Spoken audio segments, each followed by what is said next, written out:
Syedon sesosok mayat ditemukan di salah satu hotel kawasan Kuningan Setiabudi, Jakarta Selatan pada Senin 8 Agustus 2022.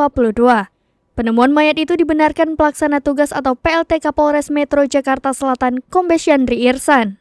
Yandri belum menjelaskan perihal jenis kelamin dan identitas lengkap mayat yang ditemukan. Ia juga belum memastikan apakah mayat tersebut merupakan korban pembunuhan atau bukan. Yandri hanya menyebutkan pihak keluarga seseorang yang ditemukan dalam kondisi meninggal dunia itu sudah melapor ke Polda Metro Jaya. Ia mengatakan penanganan dilakukan Resmo Polda karena pelaporan sudah dilakukan di Polda oleh keluarga.